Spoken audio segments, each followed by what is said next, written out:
Assalamu alaikum warahmatullahi wabarakatuh, mpenzi mtazamaji, natumai mzima buheri wa afya. Jina langu ni Haifa Muhammad na karibu katika kipindi kipendacho Pewa Asubuhi ndani ya kitengo Jukwaa la Wanawake. Alhamdulillah, siku nyingine yenye nuru na neema ambayo Allah ameweza kutuwezesha, na insha Allah siku ya leo kuna mengi ambayo tumeweza kuandalia haswa kuhusiana na masuala ya wanawake, ikiwa siku ya leo tunaenda kuangazia swala zima la bulugh, haswa upande wa wanawake ambao tunasema kubaleghe kwa mwanamke, na insha Allah tupo naye si mwingine bali ni dada yetu, dada Sukaina, ambaye atatujulisha mengi kuhusiana na swala hili, na tukielekea kwake tuweza kufahamu mengi na mengi zaidi. Assalamu alaikum warahmatullahi wabarakatuh. Wa alaikum salam warahmatullahi wabarakatuh. Karibu sana Sukaina. Asante. Ni muda mrefu toka tukipate, lakini alhamdulillah. Alhamdulillah. Insha Allah tukielekea katika mada yetu, naamini umetupa maelezo ya kwamba leo mada yetu itahusiana na bulugh, haswa kubalia kwa watoto wa kike. Naam. Watoto wa kike sasa hivi wengi, labda huenda kuna wazazi wengi labda ni ambao ni reverts, ama ni wazazi ambao hawajaelewa dini vizuri. Sasa kuna masuala mengi ambayo wanapaswa kuyafahamu haswa kuhusiana na mtoto wa kike anapobalia. Kwanza tuanzie hapo, nini haswa maana ya bulugh? Naam. Bulugh tukiangalia kwa lugha ya kawaida ama vile kila mtu anaelewa, bulugh ni kama ni transition from childhood to adulthood. Adolescence. Yeah, puberty. Na kwa Kiislamu ndio ni kumachua, lakini sasa ni kumachua na kupatiwa responsibilities zingine za kidini. Sasa hapo ndo unakabidhiwa, unaambiwa Haifa, ulikuwa unaswali tu kwa kujisikia, sasa saizi ni wadhifa wako kuswali. Usiposwali ndio hiyo kuna adhabu. Yaani hapo ndo sasa tunaingia kwa yale mambo serious ya dini. Kwamba usiposwali au unapata dhambi, ama ukiswali unapata thawabu. Hapo ndo dhambi na thawabu zinaingilia katika maisha ya mtoto ambaye ndo kwanza sasa anaingia hapo. Na bulugh sana sana sisi tuseme wa Afrika, puberty tunazingatia sana kwa hao wavulana, kwa sababu mvulana akishafika huo umri, tukiangalia kwa Kiafrika, akifika umri fulani anapelekwa sijui jandoni, aende afanywe nini huko, atayarishwe kwa mwanaume, aonyeshwe kwamba we sasa umekuwa mwanaume, una majukumu yako, fanya nini, kuinda, hayo mambo mengi. Lakini msichana akifika huo umri, sana sana kenye huwa kinashtua wazazi inakuwaga ni pale msichana anapoanza kuona damu. Hapo ndo wazazi wanasema mashallah, msichana wangu amebaleghe. Lakini before that tumtayarishe msichana katika wadhifa zake zenye anafaa kupokea. Kiislamu tumezembea kama Waislamu, hasa wanawake wa Kiislamu. Huku kwingine pia tumezembea hivyo hivyo, kwa sababu tunasubiria tu mtoto aanze kuona mabadiliko kwa mwili wake, haswa kuona damu. Shaona damu ndo unaanza kufikiria mwanangu amekuwa mkubwa. Yani haufikirii kumuandaa huku nyuma kabla hajafika ile age kwamba ameingia katika hedhi yake. Sana sana watu waandae watoto. Wanaenda shule huko ndo wanafunzwa, kuna muda kuna age ikifika mwili wako utabadilika, utaona mambo mengine. Sasa mtoto ni kama tu mambo ya theory anayoona kwa kitabu, lakini sasa ikishamfanyikia ndo pia yeye plus wazazi wote wanashtuka. Wanaamka kidogo kwamba mtoto wangu amekuwa mkubwa. Hapo mtoto labda ndo kwanza, kwa shule zingine wana provide hizo sanitary pads, wanapatia wasichana. So before ufike hapo unaweza kuwa labda uko na tu stock wako. Na ndo utakuta mtoto labda akifika labda kama ni miaka 7 kuelekea, ndo hapo unapaswa sana kumwandaa hasa kuhusiana na hedhi. Maana anytime anaweza kuingia, maana watoto hawafanani. Na masosa hizi muda wenye tuko sasa hizi watu wanabaleghe haraka sana, sawa wasichana. Unajua kitambo watu walikuwa wengine wanaanza huko 14, 15, lakini siku hizi imeanza kushuka chini kwa sababu ya vyakula tunavyokula na vitu vingine. So ukifika huo wakati ndo msichana anashtuka na wazazi wake wanashtuka, na baada ya hapo tu ni unakabidhiwa, shika, nenda ujisafishe na uvae basi. Na tumemaliza na hapo, hautarudi tena. Lakini sasa kwa Kiislamu tunaambiwa kwamba kubaleghe kwa msichana ni kutimiza miaka 9. yani kumaliza miaka 9, lakini katika kalenda ya Kiislamu. Si kalenda nyingine. Nilivyosema kwamba sisi tumezembea kama wanawake wa Kiislamu ni kwamba mwanamke kama mimi nilivyofikisha hiyo miaka 9, nilikuwa najua tu ni miaka 9 tukitumia hii kalenda nyingine Gregorian calendar. Lakini hapana. According to fukaha ni kwamba tunahitaji kujua miaka yetu 9 katika hii kalenda yetu ya kidini ya Hijri. Na miaka 9 ya Hijri ukishatimiza inamaanisha unaelekea mwaka wa 10 kihijri ama kamari. Sasa hiyo ukitaka ku convert kwa hii the other calendar inakuwa 8 years, 8 months na 20 days. So tukishafikisha hiyo miaka ama msichana akishafikisha hiyo miaka inamaanisha kuanzia hiyo siku ya 21 anaanza kutimiza wadhifa wake wa kidini. Kama ni kuswali anafaa kuanza kuswali, lakini unaona huo umri ni kidogo sana kwa mtoto. Kwa msichana kwanza ni mdogo mwenyewe, hata usipomkumbusha ama asipopata wazazi ambao wako katika hali ya ibada, masuala mengi ya ibada, unakuta mtoto ana ndio. Wengi tunajiita Waislamu, tunaishi katika dini yetu, tunasema tunazingatia kila kitu, lakini tunajipata kwamba hiyo time ikifika inatupita. Akishafika miaka 9 ya Gregorian calendar ndo tunakumbuka kumbe mtoto anafaa kuswali. Wengine hata hatukumbuki. Mtoto anafika huko, anafika high school, anaanza kuambiwa opinions tofauti za dini. Mara ukifika sijui wapi, mara ukishaanza hedhi ndo unafaa kuanza kuswali. Juu ukiwa umefika high school ndo unaanza. Sasa mtoto anachanganyikiwa kwa sababu nyumbani hajaambiwa wala hajaelezwa. Na mtoto nadhani pia ni point nzuri vile umesema. Hii inatokea kwa sababu mtoto akiwa mdogo ndo anaanza kushika vitu haraka. Kuna ile age labda uwezi sema mtoto ataanza kuswali anapo ile labda mpaka apate hedhi yake ndo aanze kufanya ibada. Maana ukiangalia labda kuna mtoto anaingia hedhi akiwa miaka 12. Huyo ni mtoto ambaye ashakuwa. Na mtoto ambaye akili ishaanza kule kukomaa na kujua mengi. Sasa kitambo ajenge yale mazoea ya kufanya ibada, unakuta wazazi wengi wanapoteza watoto majumbani. Kabisa. Na hapa hatujaambiwa kwamba mtoto akianza hedhi ndo amebalege. No. Ni akitimiza hii miaka 9 ni kutimiza, si hata kufikisha. Akishatimiza miaka 9 yani akianza mwaka wake wa 10 ndo anaanza wadhifa wake. Hiyo ni kwa msichana. Na pia bila kubagua kwa wavulana pia ni kwamba kuna alama 4 za wavulana za kubalege. Na Kiislamu according to maulama wetu wanasema kwamba akiona one of these 4 signs, hiyo inamaanisha amebalege. Saini ya kwanza ni hiyo kutimiza miaka 15 Hijri. Si hii kalenda nyingine tena. Na hiyo miaka 15 Hijri ndio hiyo 14 years, 7 months na 20 days. So akifika hapo mvulana huyu amebalere. Na maanisha soma anafaa kuanza kufunga. Kama ni swala ajue kwamba yeye na Mungu wake sasa wanadaiana vitu hapo. Na kujua hii miaka ni kwamba mtoto akizaliwa, wazazi tunafaa kuwa makini sana. Unamaki hiyo date ya Kiislamu ya hiyo siku. Sababu baadaye tena mtoto akishaanza kuwa sana we mwenyewe huwezi jua, ama hata mtoto hawezi jua hiyo miaka yake. Mpaka sasa we mkubwa aanze kufanya research zake ndo akumbuke, kumbe ninafaa kuwa pia anajua birthday yangu according to Islamic calendar. Huanze tena ku-research, ku-convert tena nyuma. Unajua kalenda ya Kiislamu inasonga mbele. Mara sijui Januari iko Muharram, Januari iko Ramadhan, Januari sijui iko Shawwal. Sasa inaleta confusion kidogo, lakini itakuwa vizuri kwamba mtoto akizaliwa unamaki hiyo kalenda na mwaka. By the time anafika huko anajua miaka yake. Hata shinda amechanganyikiwa kwamba nimefika nimebalege ama bado sijabalege. Na pia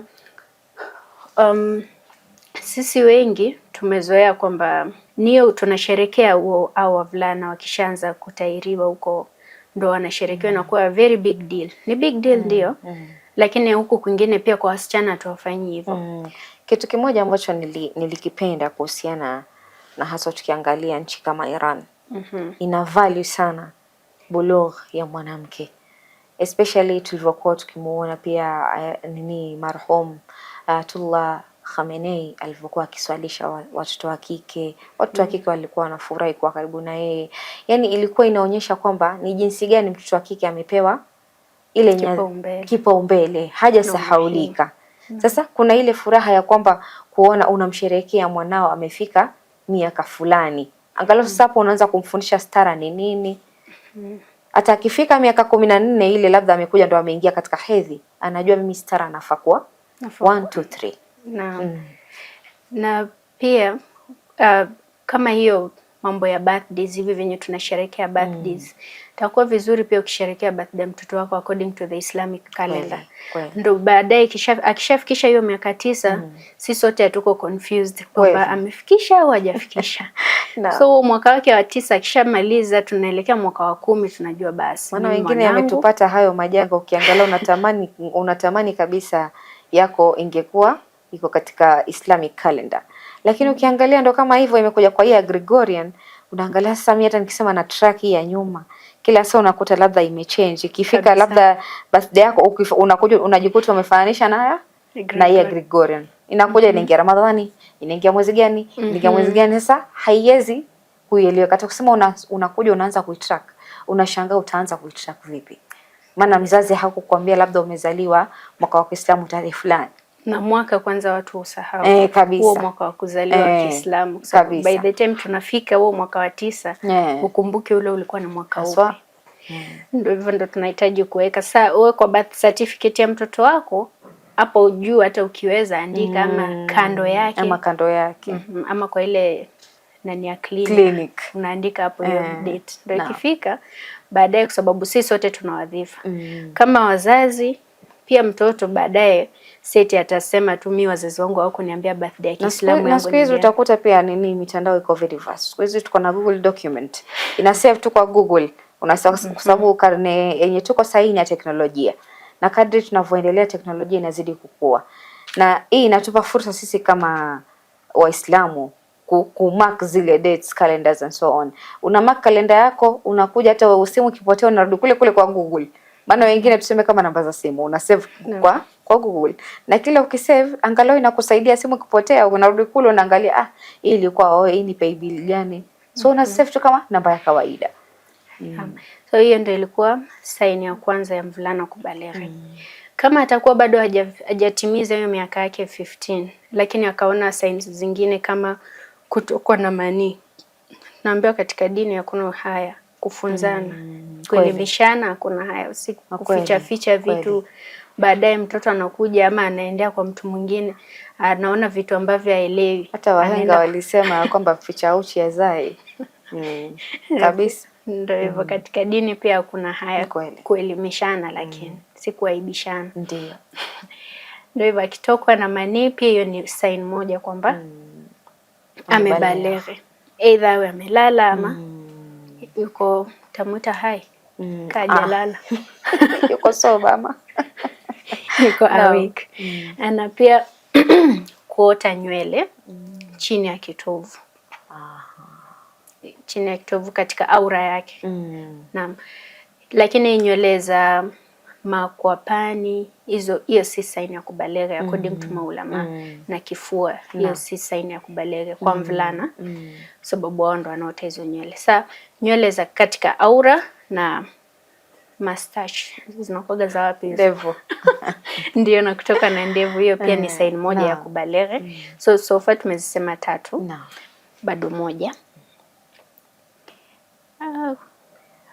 Ni hizo, sorry. Ni kuota nywele chini ya tumbo, kuota nywele usoni, huku katika yale masharafa na kuwa na ndevu. Kutokwa na manii na kutimiza hiyo miaka 15 katika kalenda ya Kiislamu.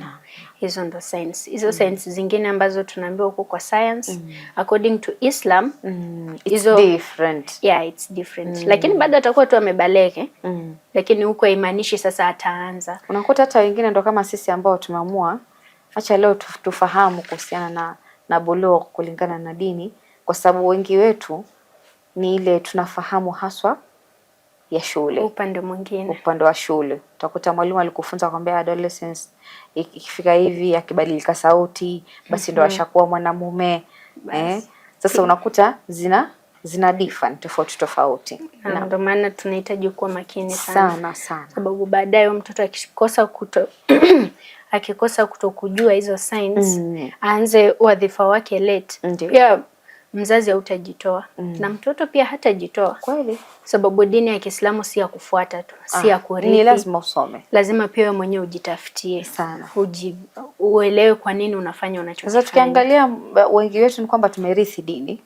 Tumekataa kusoma. Sisi tumerithi ama tunasikiza. Sasa kile utakachokisikiza unakichukua hivyo hivyo. Huendi kutafiti ndio uje kwa conclusion. Labda kama ulikuwa na swali la kuuliza, umekuja ukauliza kwa sababu ushafanya nini? Ushafanya utafiti. Wengi wao hawafanyi ile utafiti ya kwamba hichi kitu fulani ni hivi na hivi na hivi. Sasa ndio maana unakuta tunapotea. Tukirudi kwa msichana, hiyo kutimiza miaka 9 anaweza kuwa bado hajaanza hedhi yake. Kwa hivyo yeye unaanza kumprepare kwamba ipo siku utakuja kuona damu, usije ukakimbia tena ukaenda sijui kwa kakako ama sijui ukaenda kwa babako kumuuliza shida iko wapi. Wengine wako close na baba zao.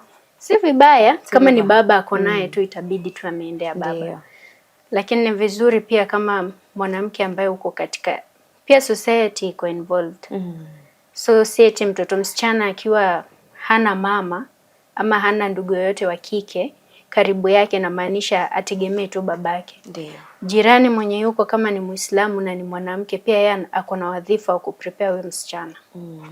Si anaangalia tu watoto wake peke yake. Kama dini yetu inavyotuambia kwamba jirani ni 40 houses. Na ni mbali na wewe. Si eti next house ndo jirani. Sema huyu hapa au huyo si jirani, huyo ni family. Somehow. Ndio hivyo tunafaa kufuata dini yetu vizuri. So huyo msichana tunafaa kumuelimisha na kumtayarisha mapema. Na pia wavulana same tu. Kwa sababu pia wao mwili wao unabadilika, pia watashtuka, waende washangae, ya Rabbi nini tena kimenitokea mimi? Nimejikojolea au mwenye ataelewi nini imehappen. Akimbilie mtu ambaye hafai. Sababu saizi dunia imeharibika sana. Unaweza kimbilia mtu atake advantage huo wakati. Na mwenye hata hujui nini kina happen kabisa. Baadaye tu ndo unasikia mtoto wangu alienda akauliza fulani kuhusu mambo fulani, ndo hii leo ameharibikiwa. Unaanza kujilaumu na saizi huwezi badilisha chochote. Inasikitisha sana. Naam, inshallah. Acha tuchukue pumziko Sukaina kidogo, tukirudi tutaweza kuendelea na awamu ya pili. Shukran sana. Kurudi kwako mpenzi mtazamaji, natumai katika awamu ya kwanza tukiwa na Sukaina ndani ya studio zetu za Mahdi TV, naamini unaweza kufaidika na mengi kuhusiana na hayo ambayo tunazidi kuyaongelea, haswa kuhusiana na bulugh upande wa mwanamke, na pia tumeweza kugusia upande wa mwanamume, na ni muhimu sana kuweza kufahamu points ambazo ameweza kuzielezea.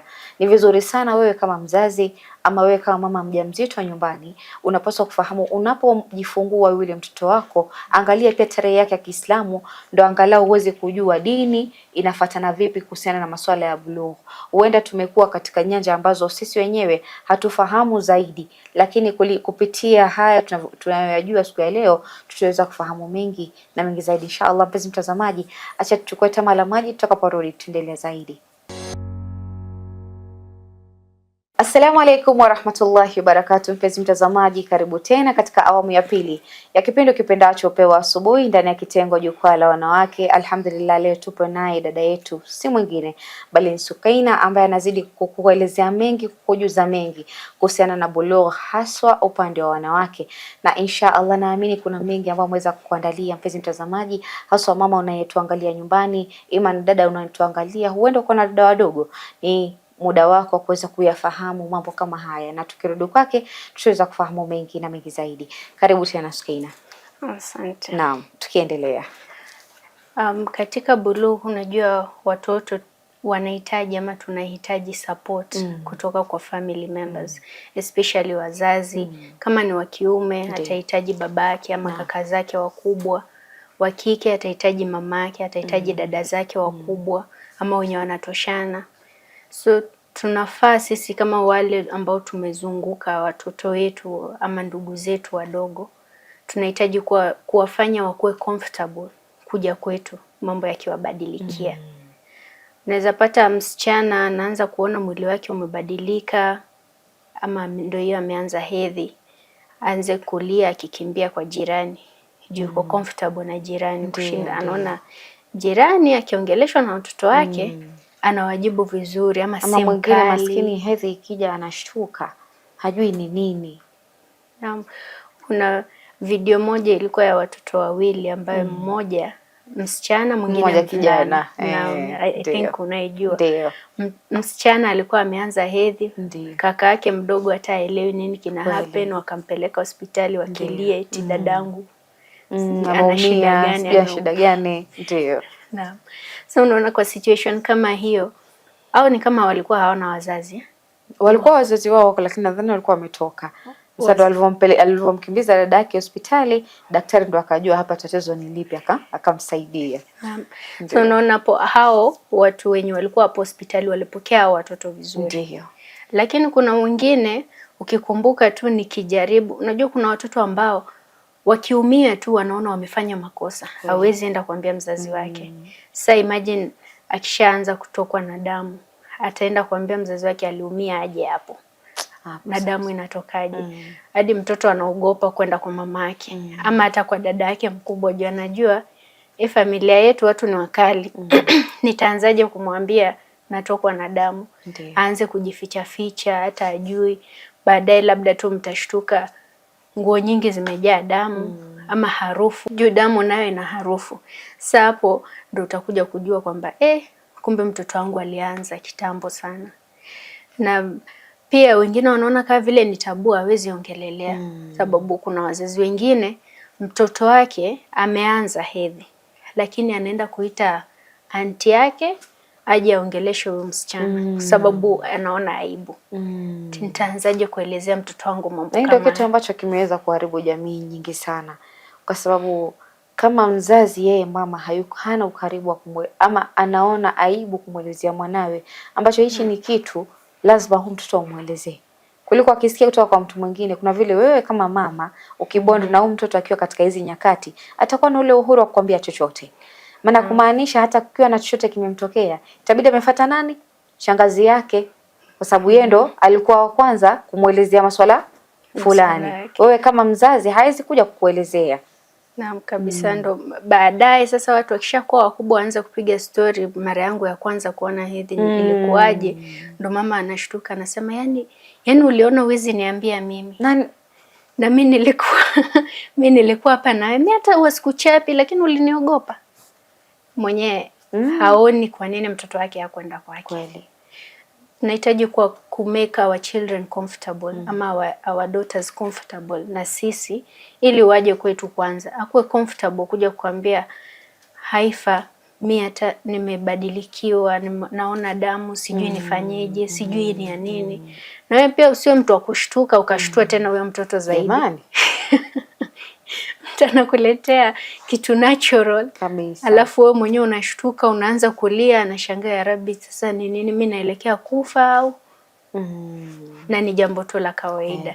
Mwenyewe kwanza ujicompose, uwe mpole, utulie, umuelezee tu kwamba ni jambo la kawaida na sasa mambo yatakuwa yamebadilika. Ujue kwamba baada ya hapa hakuna kurudi nyuma. Makosa yakifanyika ndio hivyo inaenda. Ndio. Naam, sasa kwa hiyo ukiangalia kutokana na hiyo watoto kutokuwa comfortable na wazazi wao, inawafanya maybe vitu zenye zinafanya wakose kuwa comfortable na wazazi ni kwamba anajua tu akishaanza kubadilika hivyo, mzazi anaanza unajua wewe saizi umetosha kuwa mama.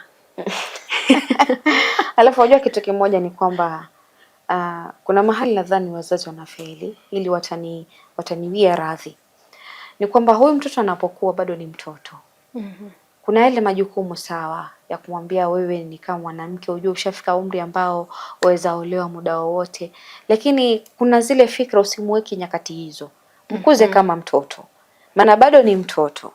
Na kama ni kumkuza polepole, kumwambia hapana nini na nini, mpeleke kiutaratibu, kwa sababu ile ni kama safari, ni kitu ambayo hajawahi ipata. Na anajua kabisa haya maisha nimeanza, kuna vitu nafaa kuepukana.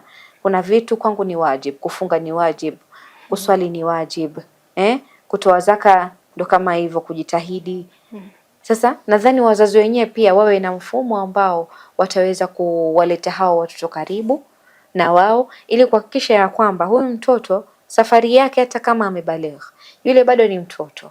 Usimpe fikra ya kwamba sawa, wewe mimi utaolewa. Ndiyo ataolewa, lakini kwa sasa mpe fikra ya kwamba amfundishe mambo ambayo anajua kabisa haitakuwa katika usaidizi wa maisha yake. Maana mwanamke akibaligha utasikia ushatimia kuolewa. Hiyo ndo kauli ambayo iko. Hiyo kwanza yenye inaingia. Ama unatosha kuwa mama. Wewe sasa hivi ushatosha kuwa mboga sasa hivi. Wewe umekamilika. Kabisa. Makosa kidogo unakumbushwa tu kwamba wewe ushabaligha, umetosha kuwa mama. Sasa inakuwa kero kwa ule mtoto hata kama hakuambii, lakini inakuwa kero, kumaanisha haezi ishi maisha yake. Kwa sababu gani? Mzazi ashasema nini? Wewe ushafika umri ambao unaweza kuwa mama wakati wowote, wewe ushafika umri ambao unaweza olewa muda wowote. Unajua mwanamke anafaa kuwa hivi. Sasa hivi jiko ni mwanamke, mfundishe tu polepole mpaka afikie ile elimu yake. Maana amefika ni miaka 9 yenye amefika, ni polepole umpeleke na pesa ambayo inafaa. Sababu hiyo miaka nayo ni crucial. Bado ana utoto sana. Although saizi dunia imebadilika, mambo mengi yamebadilika sana. Unashtukia mtu huko katoto kadogo ka grade 2 kako na boyfriend ama sijui girlfriend mkubwa. Hapo si wenyewe tunapuuzilia. Nasema tu hawa ni watoto, hawezi fanya chochote. Unasahau Uislamu. Hakuna mambo ya girlfriend na boyfriend hapo. Tatizo ni kuweka mfumo wa western kwa maisha yetu. Ni kwamba sisi tumesahau culture zetu na dini inasemaje. Kwa sababu culture na dini, kitu ambacho culture inakubalika as long as haiendi kinyume na dini. Kama ni kinyume na dini inakatalika. Sasa tumesahau mila zetu sisi kama Waafrika, tumeamua kuiga mila za watu wengine. Sasa hiyo ndio inapelekea kwamba inakuwa vile inavyokuwa. Mtoto akiwa na mtoto wa kiume, mzazi unakuta hajali, anasema ndo maisha ya sasa. So, wakati kama huo mtoto akishaelekea baleghe, ama hata vizuri sana kabla hajaelekea kubaleghe, kabla hajafikia umri wa kubaleghe, tuwaelezee kuhusu mambo ya mahram na mtu ambaye si mahram. Sababu mbele ya brother yake anaweza kuwa tu free, mtandio aweke venye anajisikia, lakini sasa kuna hawa ma-cousins wenye Kiafrika tunaona ma-cousins pia ni brothers na sisters, hawana shida yoyote. Lakini Kiislamu ni tofauti. Ndio. Cousin anaweza kukuoa. Ndio. Kwa hivyo msichana mdogo huyo wa miaka 8 huyo atakuwa iko grade 2.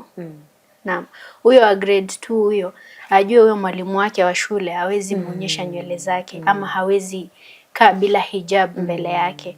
Ajue huyo mwalimu wake mkubwa mwenye yuko shule atakaa anamuona kama babake, lakini bado si babake. Anaweza muoa. Huyo deskmate wake wa kiume pia yeye ajue kwamba huyo si maharamu wake.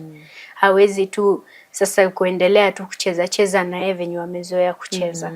Lakini saa hizi sisi tunaona gender equality, lazima kwa desk, kama ni desk ya watu wawili, msichana na mvulana. Kukaa hivyo hakuna shida, lakini kila mtu ajue boundaries zake. Huyu mvulana bado hajabaleghe, lakini msichana amebaleghe. Ndio maana tukiangalia hata sasa hivi shule za Kikristo ambazo ziko, maana na mimi nilisomea Nakuru. Ilikuwa wasichana wako na darasa lao na vijana wako na darasa lao. Kwa sababu tunajua primary ama secondary. Tunajua kuna vitu ambavyo vinaendelea. Primary ni ile mlikuwa kwa katikati. Kwanza hiyo siku mtoto wa kiume akiwa katikati ya wanawake asema mambo gani mwalimu unafanya? Lakini wanaanzia tu huko udogoni, kuanzia class 1 anasema eti hakuna kutenganisha wasichana na wavulana. Na sisi Waislamu tunasahau kwamba wasichana wetu wanabaleghe mapema. Na wanafaa kuanza majukumu yao ya kidini mapema kushinda wavulana. Unaruhusu tu mtoto wako aendelee kucheza na wavulana. Seti awatenge, lakini pia ajue mipaka yake. Hata ukicheza na huyo mvulana ujue hakuna kushikana shikana. Mnashikana mkono mnakimbia mnaenda wapi. Lakini mtoto hautamuona hivyo. Juu kwa TV ni the same thing anaona. Kweli. Anaona wavulana na wasichana wanatangamana tu bila shida yoyote. Na hii country yetu yenye tuko Uislamu nao kufuatilia ni kazi. Ni ngumu, especially unapofika sekondari, especially unapofika university, kwa sababu kuna mtu anakuja na kusalimia na mkono, wewe ni mtoto wa kike kabisa, unaona hujazoea. Sawa, kwa sababu ukiangalia anakuja mna ile hugging sijui nini, ni kitu ambacho hakifai. Yani ni ile mipaka, watu wanavuka ile mipaka, watu wanasahau dini inasema nini. Kabisa, unaona ati watu wanasema siku hizi salamu ni hug. Usipo hug mtu huyo hujamfurahia. Ai, hug mama yako nyumbani jamani. Sasa kila mtu alafu ubaya ni kwamba sisi Waislamu pia kunao ambao wanafanya hivyo. Sasa mimi niko na wewe hapa. Mimi ni hug huyo mvulana. Si maharamu wangu, ni mhaga. Alafu akifika kwako wewe ukatae. So unaona huyu atatushangaa. Aseme sasa between mimi na wewe kuna mtu ako na makosa. Utashangaa tu, haina shida, ni bora tukuache ushangae, lakini ukweli ni kwamba siwezi vuka mpaka yangu. Maana siku hizo watu wako tofauti. Kuna huyu anaona like si ni hivyo tu, lakini hajui kwamba iko na repercussion, iko na dhambi ndani yake. Wewe ambaye unajua kabisa hii ni dhambi ninafanya, lakini unafanya. Ndio hivyo unakuta basi tunamwambia ya Rabbi tusame sisi waja wako, maana ni dhaifu kwa madhambi tulokusudia na ambao hatujakusudia. Na msichana akishafika kubalegha anahitaji kujua hizo boundaries zake mapema. Na ambiwe kwamba hauwezi compromise hizo boundaries for anyone.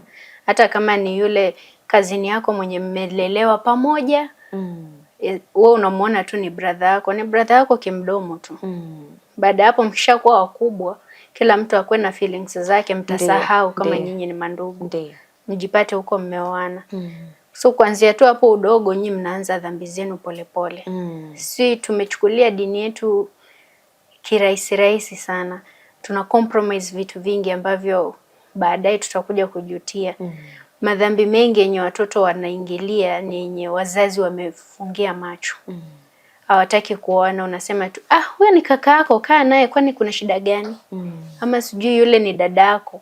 Akikuona nywele ama ukimuona nywele nini itafanyika?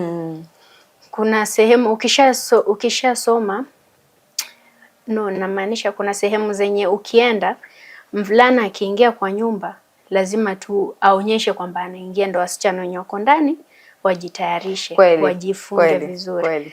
Hata mashehe wetu naamini sisi ambao wengine nakumbuka wajua tukiwa Nakuru na familia ya Sheikh Sayoni ni wasichana peke yake tuko ndani.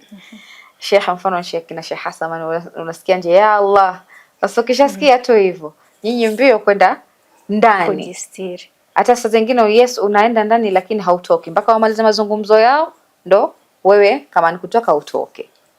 Ni vizuri hivyo. Wengine hata katika nchi za Kiislamu msichana akishaanza kukua hivyo mkubwa, ameanza experience changes kwa mwili wake, wanaona tu before huyu msichana aanze kwenda huko nje atafute sijui boyfriend ama nini, wanamtafutia tu mtu hapo wa karibu, wanafungishwa ndoa.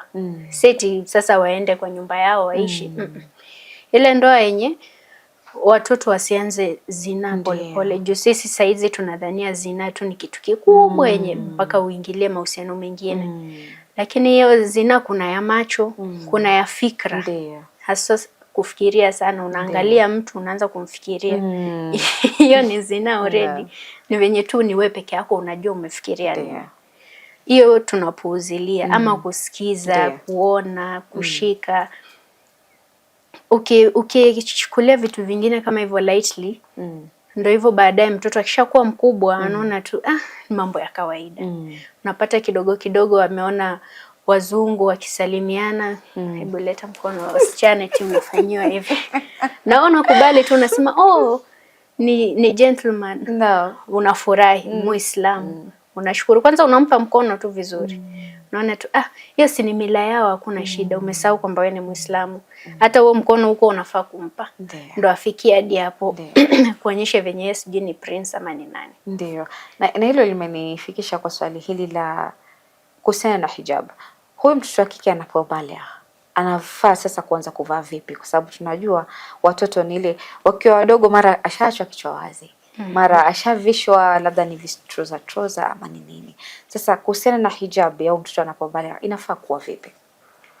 Hijab ya mwanamke kwanza inafaa kumfunika umbo lake. Ndio. Haswa sababu wengine wana change sana haraka. Wasichana. Before mwili uanze kuchange umfundishe kuvaa vizuri. Wengine wanakuwa mashallah. Na hata akivaa buibui bado anaonekana ndani. Alafu mwenyewe akishajijua ndo sasa anatafuta hizo buibui zenye zinamuonyesha vizuri. Ukimwambia wewe hauna hijab anakuambia aje, mimi niko na buibui yangu, mbona sina hijab? Unafaa kufunika hadi kifua. Ndio. Hata kabisa kidevu unafunika uso. Sehemu yenye ukitawadha unaosha ndo inafaa kuwa wazi pekee. Kwa maulama wengine wanasema socks, miguu pia inafaa kufunikwa. Unafunika miguu, hapa mikono ndo viganja vinaonekana. Viganja na uso. Lakini mtandio pia unahakikisha umefunika kifua pia. Kwa wenyewe wamebarikiwa wanajua tu. Mashaallah. Na pia ukivaa mapambo kama earrings, unajua siku hizi kuna tena hizi kuonekana. Kuna hizi trends mpya za mitandio, mtu anavaa mtandio alafu earrings na kwa nje. Earrings zinatoka nje. Anasema bado mimi niko na hijab yangu. Na already hayo ni mapambo. Naambia mwanamke wa Kiislamu unafaa kufunika mapambo yako. Wewe mwenyewe unajua tu haifa ukionyesha hiyo earring. Kuna babake mtu kule halali. Kuna mtu atapata ajali barabarani. Ama pia unajua sauti yako, unajua pia sauti ya wasichana huwa inabadilika wakiwa wakubwa. Unajua tu hiyo sauti kuna vile ukiamua kuiweka. Bwana. Kuna kitu kitafanyika.